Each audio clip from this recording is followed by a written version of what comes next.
une ration maïs, tourteau, avec un peu d'herbe aussi. Et aujourd'hui, on est 100% herbe. On faisait l'ensilage de maïs, on faisait l'ensilage d'herbe.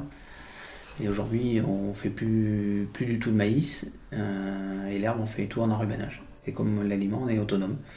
Donc avec zéro tourteau, quasi zéro aliment acheté. Donc on fabrique tout nous-mêmes. Donc tout est quasi produit sur la ferme. L'enrubanage est un peu de meilleure qualité que l'ensilage aussi.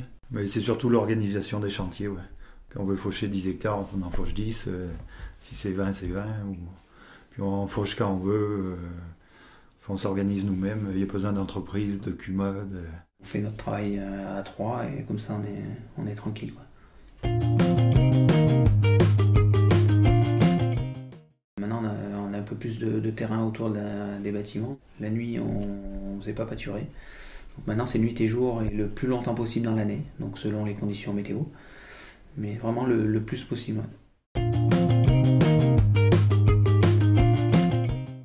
Alors le métail grain, dedans il y a de l'épeautre, du blé, du triticale, de l'orge, de l'avoine, du pois, de la févrole.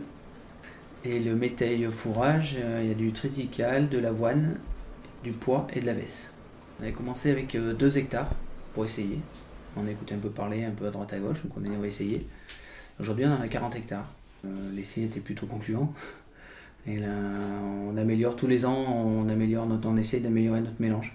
Au début, on ne savait pas trop ce qu'on pouvait associer entre céréales, protéagineux, tout ça. Puis maintenant, avec le recul, on commence à savoir un petit peu plus ce qu'on peut associer ou pas. Donc on en fait une vingtaine d'hectares pour la fauche, qu'on enrubane et qu'on donne en fourrage. Et après une autre vingtaine d'hectares qu'on moissonne et donc qu'on donne en grains. Et ça remplace de l'aliment du commerce qu'on n'a pas acheté du coup.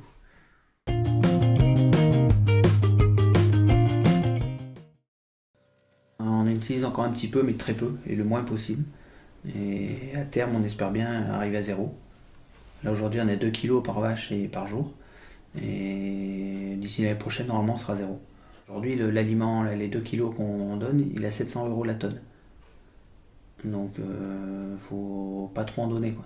Sinon, économiquement, après, ça passe pas, quoi.